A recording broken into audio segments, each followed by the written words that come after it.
hello everyone ताले जो माने भी ओटीटी एग्जाम 2025 रे दबा को जाउचंती सेमान का पाई ए वीडियोटी तो सेमान का सहित मो शेयर करिया पाई चाहूची मो ओटीटी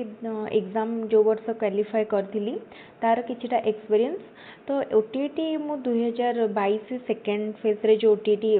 बाहरी थिला माने जार एग्जाम हितला 2023 जून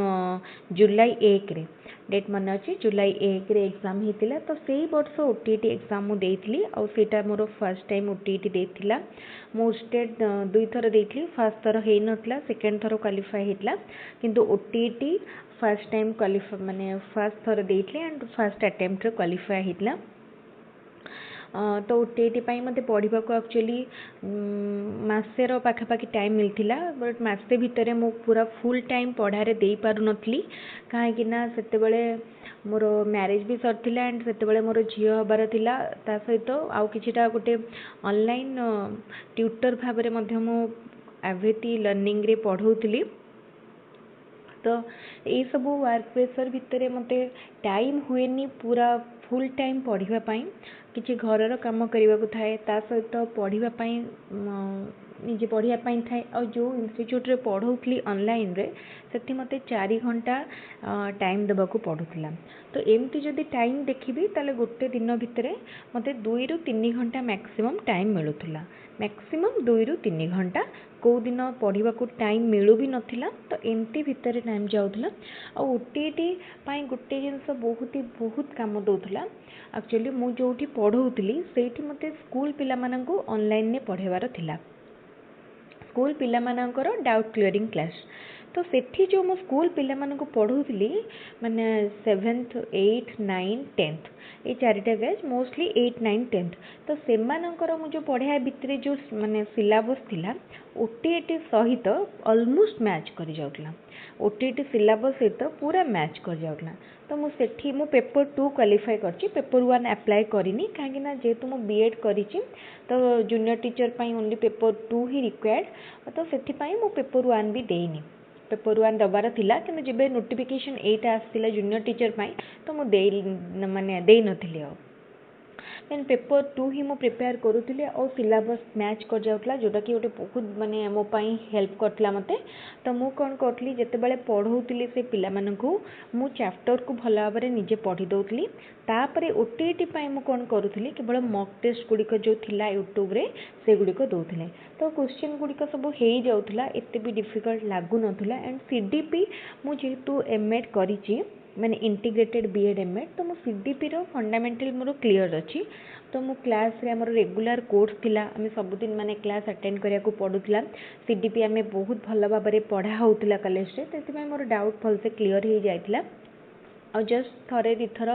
मु पढ़ुली बट मन रही जाऊला कहीं ओस्टेट बेले मु सीडीपी भल भाव सारी जोटा कि मत बहुत हेल्प कला ओटीटी बेले मोर ओस्टेट क्लियर होता 2022 रे माने जोटा 2021 सेकेंड ओस्टेट मुझे देइथली 2022 रे एग्जाम होता जनवरी 16 तारिख रे तो सेटा मोर क्लियर हो जाइतिला और एटा 2023 रे हैला तो ओटीटी जेहेतु जूनियर टीचर वैकेंसी बाहर नथला ओटीटी एमती रही जाउतला अबला भितर पके पार नथली मैरिज पर टाइम भी टिके मिल नथला एग्जाम सबको दवा पाई पढ़िबा को भी सेतिके इंटरेस्ट आस नथला पढ़ा पर ही मो एग्जाम पकाए बिना पढ़ारे एग्जाम पकेले किछि लाभ नै जदि पढ़ी नथिबो एग्जाम हॉल ले जांकी बसिबो 2 घंटा सेटा बहुत ही डिफिकल्ट सेति मो पढ़िला पर ही एग्जाम पकेबा को भाबे तो यही भाया भाव में ओटीटी प्रिपेयर करूली मु केवल स्कूल बही ही पढ़ुली स्कूल रो बुक जो थिला हमर 8 9 10th ओडिया मीडियम रो से बुक ही देखुले ओटीटी बहुत यूजफुल रहिबो साइंस और मैथ पूरा माने इजीली हो जिवो जो माने कंटेंट ऊपर जाउचंती साइंस मैथ हो सोशल स्टडीज हो स्कूल बुक रु देखिले करि परिबे निश्चित आ ओडिया इंग्लिश ग्रामर पूरा फंडामेंटल बेसिक ग्रामर से सब ग्रामर मु ओडिया ग्रामर स्टैंडर्ड बुक रु पढ़ुली और गाइड रु टिके टिके देखुली तापरे सीडीपी तो जेमती कहली मो फंडामेंटल जेहेतु क्लियर थिला मो पाखरे नोट्स एंड बुक्स अच्छी एमएड बीएड टाइम रो मु तो सेई बुक रु ही फॉलो करूथिले तो एई भली भाबरे मो ओटीटी माने पई प्रिपेयर करूथिली और जते बेले ओटीटी मो एग्जाम दे के आसिली मते बहुत ही भल लागुथिला काइना मु श्योर थिली कि ओटीटी हेई जिवो किंतु मु टिके मोर 3 मार्क एक्चुअली निजर भूल पाई कटी एबे भी मन अच्छी मु इंग्लिश ग्रामर ओडिया ग्रामर टिके एपट सेपट कर देइथिली से माने एपटे ऑप्शन भूल देखिकी तरतर कि लास्ट को रखी मारिया से 3 मार्क मोर निजर भूल पाई कटिला नले 101 रही था ये मोर 98 रहा फिर भी मते साटिस्फेक्शन मिली आई मार्क रे कहीं कम दिन मु प्रिपेयर करी आउ देह हेल्थ भी से टाइम रे किछटा प्रॉब्लम थिला एंड मु माने प्रेगनेंसी टाइम रो सेटा जर्नी थिला एंड तई टाइम रे ही मु एग्जाम देइथिली तो सेति पई मते साटिस्फेक्शन मिली तो मु खुशी थी एग्जाम रे तापरे जूनियर टीचर देबा पई मते एक्चुअली टिके प्रॉब्लम हैला मु जूनियर टीचर दे पारलिनी तो एनीवे किछि भी प्रॉब्लम नाही जो भी एग्जाम जते बेला आसीबो सेटा पई गोटे स्ट्रेटजी एंड प्लानिंग करके प्रिपेयर कले निश्चित एग्जाम क्वालिफाई करि परिबे जो भी सिचुएशन थाउ ना काहे तो एटा थिला मोर ओटीटी रो प्रिपरेशन स्ट्रेटजी मु एबळे बाबरे प्रिपेयर करूथली गोटे मास पाखापाखि प्रिपेयर करिछि एंड ओटी केवल बेसी क्वेश्चन उपर गाइड जदि मु फॉलो करिछि क्वेश्चन पाई एंड थ्योरी सब बुक रु ही पढुथली तो एबळे भाबरे प्रिपेयर करंतु ओटीटी क्लियर करें बहुत ही भल मार्क रे 120 प्लस मार्क रखिकी भी क्लियर करें कौन सी भी जिनस लाइफ रे इम्पॉसिबल नुह से केवल प्लानिंग एंड स्ट्रेटजी रो आवश्यकता रही जदि ठीक रे प्लान कर पारुछंती देन ठीक रे ही क्वालिफाई करें